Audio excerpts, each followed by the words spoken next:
¿Pensabas que la fuerza está en tener confianza en ti mismo? Te equivocas. El mayor engaño de nuestro tiempo es la ilusión de que se puede vivir sin Dios. Escúchame hasta el final, porque precisamente ahí se revelará la verdad que puede salvar tu fe, tu vida y tu familia. Hijos míos, amados hermanos en la fe, me dirijo a ustedes hoy con el corazón lleno de preocupación pastoral y con la urgencia de quien ve acercarse una tormenta devastadora. Vivimos en una época donde la humanidad ha alcanzado logros extraordinarios. Hemos conquistado el espacio, dominado las comunicaciones, creado tecnologías que parecen milagros. Pero en medio de todo este progreso material, se ha extendido silenciosamente una epidemia espiritual tan peligrosa que amenaza con destruir el alma misma de nuestra civilización. Es la epidemia del engaño más sutil y mortal de nuestro tiempo. La ilusión de que el ser humano puede ser pleno, feliz y realizado sin Dios.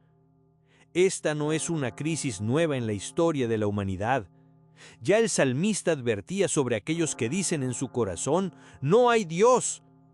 Pero lo que hace único nuestro tiempo es la sofisticación, la seducción y la apariencia de verdad con que este engaño se presenta. Ya no estamos hablando del ateísmo tosco y militante del siglo pasado, que al menos tenía la honestidad de declarar abiertamente su hostilidad hacia lo divino. No, hijos míos. El engaño de hoy es mucho más sutil, mucho más peligroso, porque viene vestido con ropajes de luz, de sabiduría, de progreso espiritual. Observen a su alrededor, hijos míos. ¿Acaso no ven cómo proliferan por todas partes las filosofías de la autorrealización? ¿No notan cómo se multiplican los gurús del desarrollo personal que prometen la felicidad a través del poder interior? ¿No perciben cómo se extiende la creencia de que cada individuo lleva dentro de sí mismo la clave de su propia salvación, de su propia plenitud, de su propio destino? Es la antigua serpiente del Edén que susurra de nuevo, seréis como dioses. Pero ahora con el lenguaje refinado de la psicología, la neurociencia y la espiritualidad nueva era. Esta epidemia ha infectado todos los niveles de la sociedad. La encontramos en las universidades, donde se enseña que la religión es un remanente primitivo del cual la humanidad debe liberarse para alcanzar su verdadera madurez. La vemos en los medios de comunicación que constantemente bombardean a las personas con el mensaje de que la felicidad se encuentra en el consumo, en el éxito profesional, en la gratificación inmediata de los deseos. La respiramos en el aire mismo de nuestra cultura, que ha convertido el individualismo en una religión y el relativismo moral en un dogma incuestionable. Pero la manifestación más peligrosa de esta epidemia, hijos míos, es lo que yo llamo la espiritualidad sin Dios. Es el fenómeno de nuestro tiempo, donde millones de personas buscan desesperadamente una experiencia trascendente, una conexión con algo superior, pero rechazando deliberadamente al Dios verdadero, al Dios que se ha revelado en Jesucristo. Se refugian en meditaciones orientales despojadas de su contexto religioso, en prácticas de mindfulness que prometen paz interior sin conversión del corazón, en técnicas de visualización que aseguran la manifestación de todos sus deseos, sin mencionar jamás la voluntad divina. Estos buscadores modernos se engañan creyendo que pueden obtener los beneficios de la espiritualidad sin someterse a la autoridad de Dios, sin reconocer su condición de criaturas, sin aceptar que su felicidad depende no de su propia fuerza, sino de la gracia divina. Es como querer disfrutar de la luz del sol rechazando la existencia del astro que la produce. Es pretender recoger los frutos del árbol mientras se niega la importancia de las raíces. Y el resultado, hijos míos, está a la vista de todos aquellos que tengan ojos para ver. Nunca en la historia de la humanidad ha habido tantas personas con acceso a la información, a la educación, a las comodidades materiales, y sin embargo, nunca ha habido tantas personas sumidas en la depresión, la ansiedad, el vacío existencial. Las estadísticas de suicidio se disparan en los países más desarrollados. Las adicciones a las drogas, al alcohol, a la pornografía, a las redes sociales alcanzan proporciones epidémicas. Los consultorios de psicólogos y psiquiatras están saturados de personas que, teniendo todo lo que el mundo puede ofrecer, se sienten profundamente vacías, profundamente solas, profundamente desesperadas. ¿Y cómo responde nuestra sociedad a esta crisis? Con más de lo mismo, con nuevas terapias, nuevas filosofías, nuevas técnicas de autoayuda.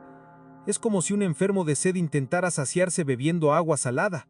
Cada sorbo aumenta su desesperación, pero no comprende que la solución no está en beber más, sino en cambiar completamente de fuente. Hijos míos, permítanme pintarles un retrato del hombre moderno que ha caído en esta trampa. Es una persona que puede tener éxito profesional, reconocimiento social, recursos económicos, pero que lleva dentro de su alma un vacío que nada de este mundo puede llenar. Ha probado todas las filosofías de moda, ha asistido a seminarios de crecimiento personal, ha leído decenas de libros de autoayuda, ha practicado yoga, meditación trascendental, ha consultado coaches de vida, terapeutas alternativos, gurús espirituales. Y sin embargo, por las noches, cuando se queda a solas consigo mismo, siente ese peso en el pecho, esa sensación de que algo esencial falta en su vida. Este hombre o mujer del siglo XXI puede hablar elocuentemente sobre la importancia de conectar con el universo, de elevar su vibración, de manifestar su destino, de sanar su niño interior, pero evita cuidadosamente cualquier mención de pecado, de arrepentimiento, de salvación, de entrega a Dios. Ha aprendido a usar un vocabulario pseudoespiritual que le permite mantener la ilusión de búsqueda trascendente sin renunciar jamás al control absoluto sobre su propia vida. Y aquí está el corazón del engaño, hijos míos, la negativa radical a reconocer que somos criaturas dependientes de nuestro Creador.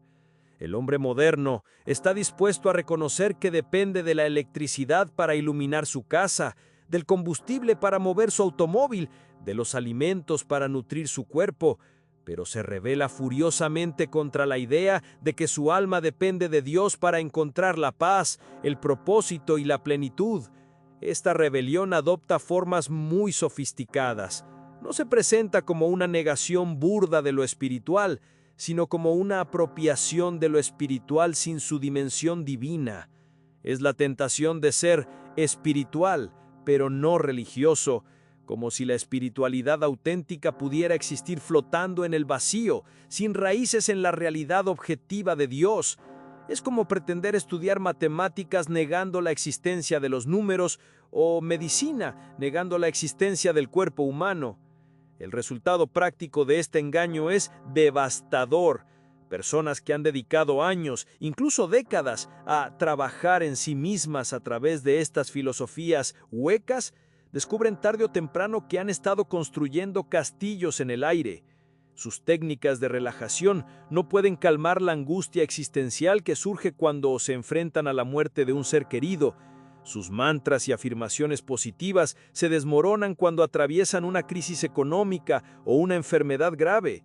Su conexión con el universo no les proporciona respuestas cuando sus hijos se pierden en las drogas o cuando su matrimonio se desintegra.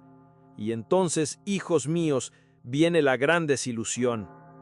Algunos caen en el cinismo, concluyendo que toda búsqueda espiritual es una ilusión. Otros se refugian en el hedonismo, decidiendo que si no hay un propósito trascendente en la vida, al menos pueden procurarse los máximos placeres posibles. Otros más se pierden en el activismo político fanático, convirtiendo sus ideologías en religiones sustitutos que les prometen la salvación a través del cambio social. Pero la mayoría, hijos míos, simplemente continúa vagando en este desierto espiritual, saltando de una moda espiritual a otra, siempre esperando que la próxima técnica, la próxima revelación, el próximo maestro, les proporcione finalmente esa paz y plenitud que tanto anhelan. Son como personas perdidas en el desierto que ven espejismos en cada horizonte, corriendo desesperadamente hacia oasis que resultan ser arena y viento. Esta es la tragedia de nuestro tiempo, hijos míos. Una generación entera que ha sido seducida por la mentira de que puede encontrar la luz rechazando al sol. que puede saciar su sed evitando la fuente de agua viva, que puede llenar el vacío de su corazón con todo, excepto con aquel que lo creó específicamente para que solo en él encontrara descanso. Después de haber diagnosticado la enfermedad espiritual de nuestro tiempo, debemos ahora adentrarnos en las profundidades del alma humana para comprender por qué tantas personas caen en esta trampa mortal. ¿Qué es lo que hace tan seductora la mentira de que podemos vivir plenamente sin Dios? ¿Por qué millones de almas, creadas específicamente para encontrar descanso en su Creador, se rebelan tan fieramente contra esta dependencia fundamental? La respuesta, hijos míos, nos lleva al corazón mismo del misterio del mal y al núcleo de la condición humana caída. La primera raíz venenosa de este engaño es el orgullo, esa soberbia primordial que fue la causa de la caída de Lucifer y que sigue siendo la tentación más peligrosa para el alma humana. El hombre moderno ha sido educado sistemáticamente en la religión del yo. Desde la infancia se le enseña que él es el centro del universo, que sus sentimientos son la medida de la verdad, que su autonomía personal es el valor supremo que debe defender a toda costa. Se le dice constantemente: tú puedes ser lo que quieras ser. El poder está dentro de ti. No necesitas a nadie para ser feliz. Eres el autor de tu propio destino.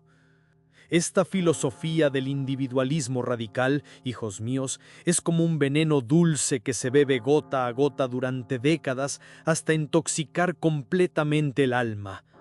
Produce una borrachera espiritual donde la persona se cree literalmente el dios de su propia existencia. Y como todo borracho, pierde completamente la capacidad de evaluar realísticamente su propia condición. Se tambalea por la vida creyendo que tiene todo bajo control, mientras en realidad está completamente perdido. Este orgullo moderno adopta formas muy sofisticadas. No se manifiesta como la arrogancia burda y ostentosa de los tiranos del pasado. No, es mucho más sutil. Se presenta como autenticidad, como fidelidad a uno mismo, como amor propio saludable. La persona orgullosa de nuestros días no dice abiertamente: soy superior a los demás. Dice: tengo derecho a mi propia verdad. Nadie puede juzgarme. Mi experiencia personal es válida. Debo ser fiel a mis sentimientos. Pero detrás de estas frases aparentemente inocuas se esconde la misma rebelión que gritó en el Edén: no serviré.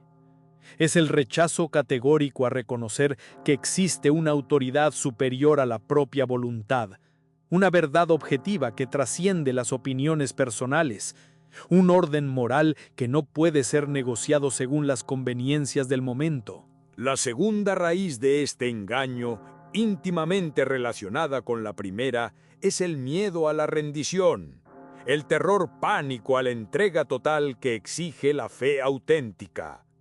El hombre moderno ha sido condicionado a creer que rendirse ante Dios significa la aniquilación de su identidad, la pérdida de su libertad, la negación de todo lo que lo hace único y valioso. Ve la sumisión a Dios como una esclavitud, no como la liberación que realmente es. Este miedo se alimenta constantemente por una cultura que ha caricaturizado grotescamente lo que significa la vida cristiana. Se presenta a Dios como un tirano caprichoso que se deleita en prohibir todo lo que es placentero, como un juez severo que espía constantemente para castigar la menor infracción, como un padre autoritario que quiere convertir a sus hijos en robots obedientes sin personalidad propia. Pero esta caricatura, hijos míos, no es casual. Es una obra deliberada del padre de la mentira, que sabe perfectamente que si las almas conocieran realmente quién es Dios, si experimentaran aunque fuera un destello de su amor infinito, de su misericordia inagotable, de su deseo apasionado de hacerlas felices, correrían hacia él como niños hacia los brazos de su padre después de una pesadilla. La tercera raíz del engaño moderno es lo que podríamos llamar la adicción al control. El hombre contemporáneo vive obsesionado con la ilusión de que puede y debe controlar cada aspecto de su existencia. Ha sido seducido por la tecnología, que le da la sensación de poder manipular su entorno a voluntad. Puede encender luces con un interruptor, comunicarse instantáneamente con personas al otro lado del planeta, acceder a toda la información del mundo con un clic. Esta experiencia de poder tecnológico crea la ilusión de que también puede controlar su destino espiritual, su felicidad, su plenitud existencial. Pero la vida espiritual auténtica, hijos míos, requiere precisamente lo contrario: la humilde aceptación de que hay aspectos fundamentales de la existencia que están completamente fuera de nuestro control. No podemos controlar cuándo nacemos ni cuándo morimos. No podemos controlar las circunstancias de nuestra infancia, ni el temperamento con el que venimos al mundo. No podemos controlar si nuestros padres nos aman o nos abandonan, si nuestros hijos nos traen alegría o dolor, si nuestra salud se mantiene o se quiebra. Y más profundamente aún, no podemos controlar nuestra propia naturaleza caída, esa tendencia interior hacia el mal que San Pablo describió tan vívidamente. No hago el bien que quiero, sino que practico el mal que no quiero. No podemos, por pura fuerza de voluntad, liberarnos de nuestras adicciones, sanar nuestras heridas emocionales más profundas o generar en nosotros mismos esa paz y alegría que tanto anhelamos. La cuarta raíz del engaño es el hedonismo disfrazado, la búsqueda obsesiva de experiencias placenteras que eviten a toda costa el encuentro con el sufrimiento. La cultura moderna ha vendido la fantasía de que es posible vivir una vida plena evitando sistemáticamente todo dolor, toda incomodidad, toda experiencia que nos haga sentir vulnerables o limitados. Esta mentalidad hedonista crea una alergia espiritual a todo lo que la fe cristiana propone como camino hacia la santidad. La renuncia, la cruz, la mortificación, la paciencia en las tribulaciones, la aceptación de la voluntad divina incluso cuando contradicen nuestros deseos.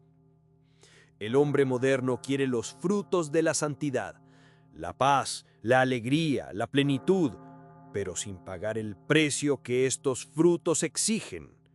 Por eso se siente tan atraído hacia las espiritualidades superficiales que prometen transformación instantánea sin conversión profunda, técnicas que aseguran la iluminación sin purificación del corazón, métodos que garantizan la felicidad sin la necesidad de morir al hombre viejo para que nazca el hombre nuevo. Finalmente, hijos míos, la quinta raíz de este engaño es la que yo llamo la herida del abandono generacional. Vivimos en una época donde millones de personas han crecido sin la experiencia de un amor paternal auténtico, seguro y consistente. Han tenido padres físicamente ausentes, emocionalmente distantes o psicológicamente dañados por sus propias heridas no sanadas. Esta herida crea en el alma una desconfianza profunda hacia toda figura de autoridad, incluida la autoridad divina. Si mi padre terrenal me abandonó, me maltrató o me decepcionó profundamente, ¿cómo puedo confiar en que mi Padre Celestial será diferente? Si las personas que debían amarme incondicionalmente me lastimaron, ¿cómo puedo creer que Dios realmente me ama? Esta herida del abandono se convierte en una fortaleza interior desde la cual el alma grita: nunca más permitiré que alguien tenga tanto poder sobre mi felicidad. Nunca más me pondré en una posición tan vulnerable. Prefiero la soledad del control total a la posibilidad de ser herido nuevamente por confiar en alguien superior a mí.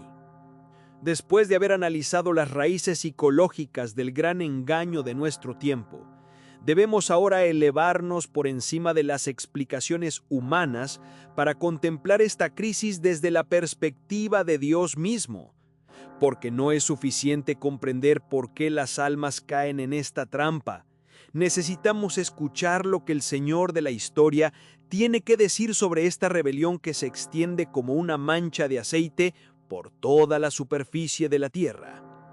Y su palabra, hijos míos, es tanto una advertencia severa como una invitación misericordiosa al arrepentimiento. Las Sagradas Escrituras nos hablan con una claridad cristalina sobre este fenómeno que estamos viviendo. No es algo nuevo bajo el sol. Es la repetición, en formas más sofisticadas, del mismo drama que se ha representado una y otra vez a lo largo de la historia humana.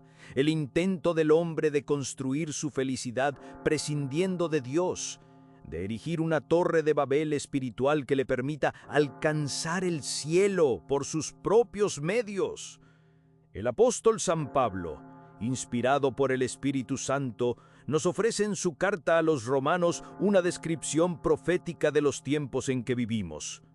Escuchen estas palabras como si fuera la primera vez que las oyen, porque describen con precisión milimétrica el estado espiritual de nuestra civilización. Porque las perfecciones invisibles de Dios, su eterno poder y su divinidad se han hecho visibles después de la creación del mundo a través de sus obras, de forma que son inexcusables. Porque habiendo conocido a Dios, no le glorificaron como a Dios ni le dieron gracias, antes bien se envanecieron en sus razonamientos y su insensato corazón se entenebreció. Jactándose de sabios, se volvieron necios. Romanos 1, 20 al 22. ¿No reconocen en estas líneas un retrato exacto de nuestro tiempo? El hombre moderno ha recibido evidencias abrumadoras de la existencia de Dios. La complejidad infinita del universo, la belleza matemática que rige las leyes físicas, la sofisticación incomprensible de la vida celular, la experiencia universal del anhelo espiritual, todo testifica la realidad de un creador inteligente y amoroso. Pero en lugar de glorificarle y darle gracias, se ha envanecido en sus razonamientos, proclamándose a sí mismo como la medida de todas las cosas. La profecía paulina continúa describiendo las consecuencias inevitables de esta actitud. Por eso Dios los entregó a las apetencias de su corazón hasta una impureza tal que deshonraron entre sí sus cuerpos. A ellos que cambiaron la verdad de Dios por la mentira y veneraron y sirvieron a la criatura en vez del Creador. Romanos 1, 24 al 25. Aquí está el núcleo de toda idolatría, el culto a la criatura en lugar del Creador. Y la idolatría suprema de nuestro tiempo es precisamente esta, el culto al yo, la adoración de la propia voluntad, la veneración de la autonomía personal como si fuera lo divino mismo. Pero San Pablo va aún más lejos en su descripción profética. Habla de cómo Dios, en su justicia, entrega a las sociedades que le rechazan a las consecuencias naturales de su rebelión. Y esas consecuencias son devastadoras. Se llenaron de toda clase de injusticia, perversidad, codicia, maldad, rebosaron de envidias, asesinatos, contiendas, engaños, malignidad.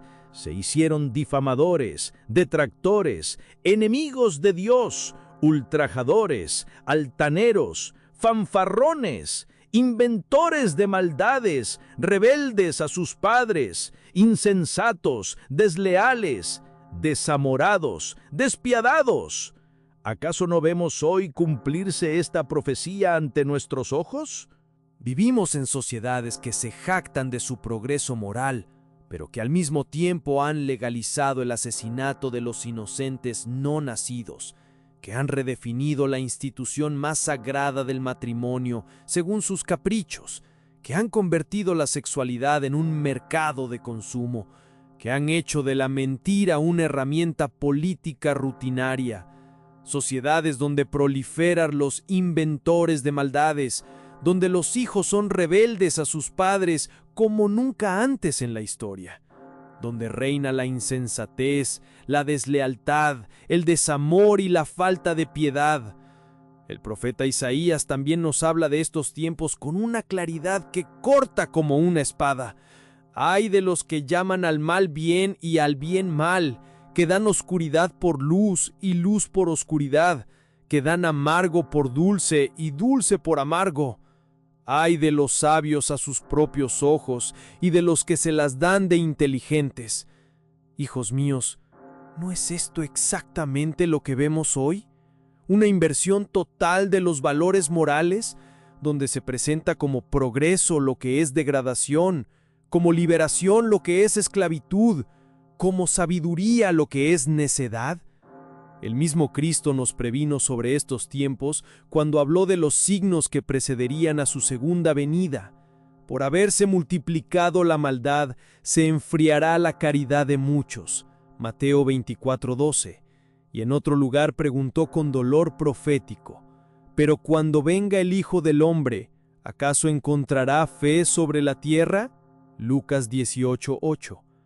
Estas palabras adquieren una relevancia escalofriante en nuestros días, cuando vemos cómo en las naciones que una vez fueron bastiones del cristianismo, la fe se desvanece como nieve al sol. San Pablo, en su segunda carta a Timoteo, nos ofrece una descripción aún más detallada de los últimos tiempos. Has de saber que en los últimos días vendrán momentos difíciles. Los hombres serán egoístas, avaros, fanfarrones, soberbios, difamadores, rebeldes a sus padres, ingratos, irreligiosos, sin amor, implacables, calumniadores, intemperantes, intratables, enemigos del bien, traidores, atrevidos, hinchados de orgullo, más amantes de los placeres que de Dios, teniendo apariencia de piedad, pero negando su eficacia. Esta última frase es particularmente reveladora, teniendo apariencia de piedad, pero negando su eficacia. ¿No describe esto perfectamente la espiritualidad superficial de nuestros días? Personas que hablan de energías, de conexión con el universo, de crecimiento espiritual, pero que rechazan categóricamente cualquier idea de pecado, de arrepentimiento, de conversión radical, de entrega total a Dios. Tienen apariencia de piedad, pero niegan la eficacia transformadora de la verdadera espiritualidad. Pero en medio de estas advertencias severas, la palabra de Dios también nos ofrece esperanza. El mismo Dios que denuncia la rebelión humana es el Dios que envió a su Hijo unigénito para salvarnos de las consecuencias de esa rebelión. El Evangelio de Juan nos recuerda: porque tanto amó Dios al mundo que entregó a su Hijo único, para que todo el que crea en Él no perezca, sino que tenga vida eterna. Juan 3:16. Y Cristo mismo nos invita con una ternura infinita: venid a mí todos los que estáis fatigados y cargados, y yo os daré descanso. Mateo 11:28. Esta invitación sigue vigente hoy, dirigida especialmente a todas esas almas cansadas de buscar la plenitud en fuentes que no pueden dar sino agua salada, a todos los corazones exhaustos de intentar ser sus propios salvadores. El libro del Apocalipsis nos muestra a Cristo de pie a la puerta de cada corazón humano. Mira que estoy a la puerta y llamo. Si alguno oye mi voz y me abre la puerta, entraré en su casa y cenaré con él, y él conmigo. Apocalipsis 3:20. Hijos míos, Cristo no fuerza la puerta, respeta hasta el final nuestra libertad, pero nunca deja de llamar, nunca se cansa de ofrecernos su amor, su perdón, su paz verdadera. La tragedia de nuestro tiempo no es que Dios se haya alejado de nosotros, la tragedia es que nosotros nos hemos alejado de Él, tapándonos los oídos para no escuchar su llamada, cerrando los ojos para no ver su luz, endureciendo el corazón para no sentir su amor.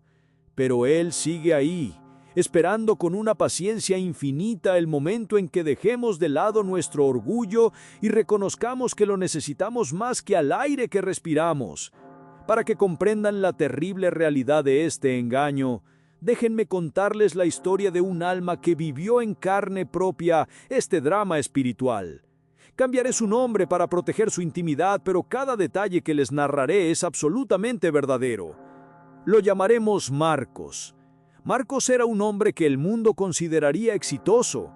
A los 35 años tenía una empresa próspera, un apartamento lujoso en el centro de la ciudad, un automóvil deportivo y una cuenta bancaria que le permitía cualquier capricho. Pero por las noches, cuando se quedaba solo en su cama, sentía un vacío tan profundo que parecía querer devorarlo desde adentro. Era como si tuviera un agujero negro en el centro del pecho que ninguna compra, ningún viaje, ninguna relación romántica podía llenar. Fue entonces cuando descubrió el mundo de la espiritualidad moderna. Comenzó asistiendo a seminarios de desarrollo personal, donde le enseñaron que él era el arquitecto de su propio destino y que el universo conspiraría a su favor si aprendía a elevar su vibración. Estas palabras sonaban tan hermosas, tan esperanzadoras. Por fin había encontrado una respuesta que no lo hacía sentirse pequeño o dependiente. Marcos se sumergió completamente en este mundo. Gastó miles de dólares en cursos de manifestación, en retiros de conexión cósmica, en sesiones con maestros espirituales que le prometían la iluminación. Aprendió a meditar durante horas, a repetir mantras en idiomas que no comprendía, a visualizar sus deseos hasta que parecían reales. Se rodeó de cristales, de libros sobre chakras, de música elevacional, y por un tiempo funcionó. O al menos eso creía. Se sentía poderoso, especial, elegido. Había dejado atrás la religión primitiva de su infancia católica y había abrazado una espiritualidad superior, más evolucionada. Miraba con una sonrisa condescendiente a aquellos que aún necesitaban muletas religiosas como la oración, los sacramentos, la obediencia a Dios. Marcos incluso se convirtió en un pequeño gurú. Comenzó a dar conferencias sobre el poder de la mente, a escribir en redes sociales sobre la divinidad interior, a ofrecer coaching espiritual a otros buscadores perdidos como él había sido. Se sentía iluminado, despierto, libre. Había encontrado su verdad. Pero Dios, en su infinita misericordia, tenía otros planes. Un día Marcos recibió una llamada que cambiaría su vida para siempre. Su hermana pequeña, la única persona en el mundo que realmente lo amaba sin condiciones, había sido diagnosticada con cáncer. Cáncer terminal. Los médicos le daban 6 meses de vida. Al principio, Marcos aplicó todas sus técnicas. Visualizó la sanación de su hermana, envió energía positiva, repitió afirmaciones sobre la perfección divina de todos los seres. Incluso convenció a su hermana de acompañarlo a varios sanadores alternativos que le cobraron fortunas por limpiezas energéticas y realineamientos cuánticos. Pero el cáncer siguió avanzando. Su hermana se debilitaba día tras día. Y todas las técnicas espirituales de Marcos se revelaron impotentes ante la cruda realidad del sufrimiento humano. Por primera vez en años, se sintió completamente indefenso. Toda su filosofía del poder personal se desmoronó como un castillo de naipes ante el viento de la tragedia. Una noche, mientras velaba a su hermana en el hospital, Marcos llegó al fondo del abismo. Se encontró gritándole al universo, reclamándole por qué no respondía a sus visualizaciones, por qué no manifestaba la sanación que había pedido con tanta fe. Pero el universo, como siempre, permanecía mudo, indiferente, frío como las estrellas lejanas. Fue en ese momento de desesperación absoluta cuando su hermana, con una voz débil pero clara, le dijo: «Marcos, ¿te acuerdas cuando éramos niños y mamá nos llevaba a la iglesia? ¿Te acuerdas cómo orábamos al niño Jesús?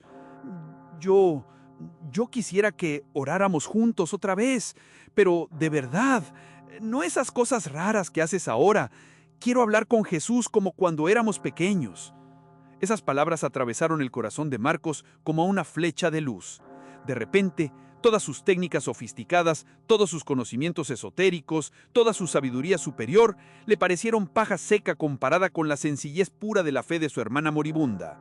Se arrodilló junto a la cama, tomó las manos frágiles de ella y por primera vez en décadas pronunció el nombre que había intentado olvidar: Jesús. No fue una oración elaborada, no fue una técnica de manifestación. Fue un grito desesperado desde las profundidades de un corazón quebrantado. Jesús, si existes, si eres real, por favor ayúdanos. No sabemos qué hacer, estamos perdidos. Ten piedad de nosotros. Y entonces, hijos míos, sucedió algo que ningún curso de desarrollo personal había preparado a Marcos para experimentar. En ese hospital, en medio del dolor y la impotencia más absolutos, descendió sobre él una paz que sobrepasaba todo entendimiento. No fue una emoción fabricada por técnicas de respiración, no fue una sensación inducida por autohipnosis. Fue la presencia real, tangible, inconfundible del Señor Jesús respondiendo al clamor sincero de un corazón humilde. Su hermana murió 3 semanas después, pero murió en paz, reconciliada con Dios, rodeada de oraciones verdaderas en lugar de mantras vacíos. Y Marcos, por primera vez en su vida adulta, comprendió la diferencia entre buscar a Dios para servirle y buscar poderes espirituales para servirse a sí mismo. Hoy, 10 años después, Marcos es un hombre transformado. Abandonó todo su negocio de coaching espiritual, pidió perdón públicamente a todos aquellos a quienes había engañado con falsas promesas y dedica su vida a servir a los más pobres en un refugio para indigentes. Ya no busca elevar su vibración, busca elevarse hacia Dios a través de la humildad y el servicio. Ya no trata de manifestar sus deseos, trata de discernir y cumplir la voluntad divina. Ya no se proclama maestro espiritual, se reconoce discípulo eterno del único maestro verdadero. Hijos míos, después de haber contemplado la tragedia de Marcos y de tantas almas como él, llegamos al momento más importante de nuestra reflexión, el momento de la decisión. Porque no basta con entender el engaño, no es suficiente con diagnosticar la enfermedad. Necesitamos la medicina, necesitamos el antídoto. Y ese antídoto, hijos míos, tiene un nombre sagrado: Jesucristo, nuestro Señor y Salvador. La historia de Marcos nos enseña una verdad fundamental. No importa cuán profundo hayas caído en este engaño, no importa cuántos años hayas desperdiciado persiguiendo espejismos espirituales, no importa cuánto dinero hayas gastado en falsas promesas de iluminación. La misericordia de Dios es infinitamente más grande que nuestros errores. Su amor es más poderoso que nuestro orgullo, su gracia es más abundante que nuestros pecados. Pero, hijos míos, Dios respeta nuestra libertad hasta el final.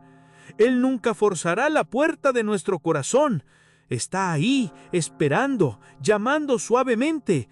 Pero somos nosotros quienes debemos abrir. Somos nosotros quienes debemos reconocer nuestra necesidad de Él, nuestra dependencia absoluta de su amor. Por eso les pido ahora, a todos los que me escuchan, que hagamos juntos un acto de humildad suprema. Les invito a que, donde quiera que estén, en su sala, en su automóvil, caminando por la calle, se detengan por un momento y permitan que estas palabras penetren en lo más profundo de su alma. Si reconoces que has estado buscando la plenitud en lugares donde no se puede encontrar, si sientes ese vacío que ninguna técnica espiritual ha podido llenar, si estás cansado de ser tu propio Salvador, entonces únete a mí en esta oración.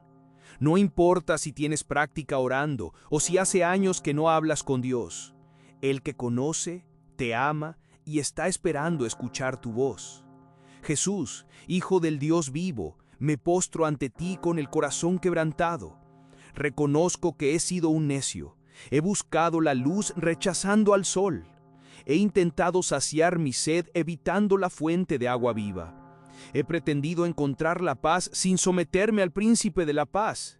Perdóname, Señor, por mi soberbia.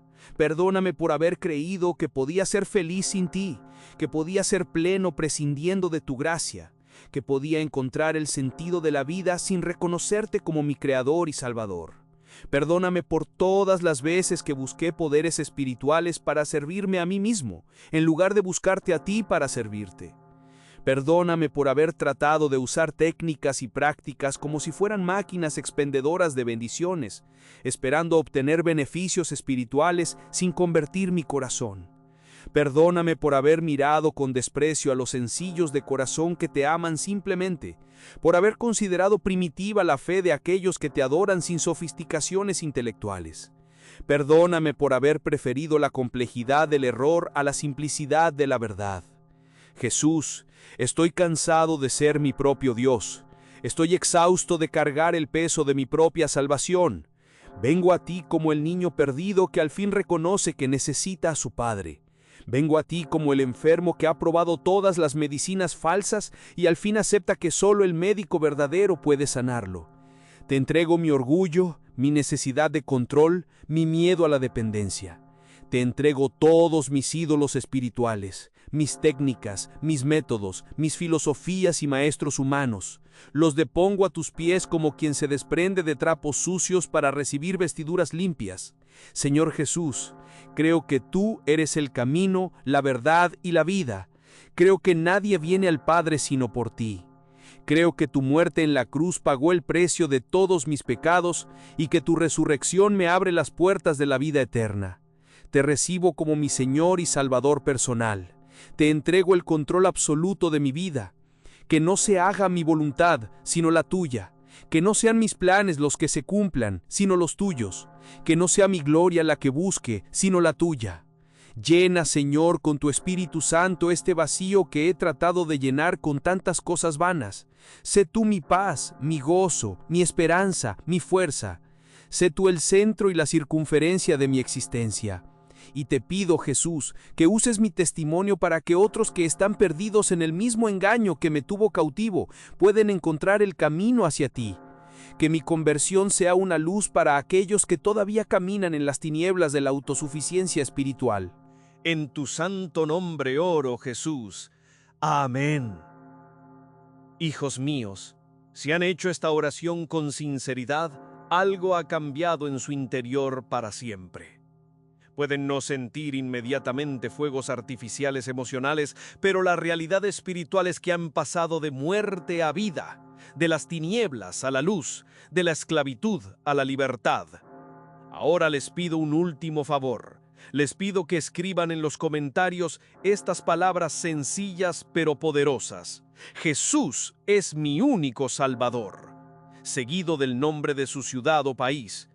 Hagamos juntos una declaración mundial de fe, un coro global de almas que han encontrado la verdad después del engaño, la luz después de las tinieblas.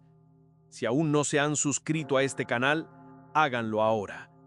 Compartan este mensaje con alguien que sepan que está perdido en la búsqueda espiritual sin Cristo. Porque hay millones de Marcos en el mundo esperando escuchar el testimonio que puede cambiar su vida para siempre. Que Dios los bendiga, hijos míos. Que Cristo sea su todo. Amén.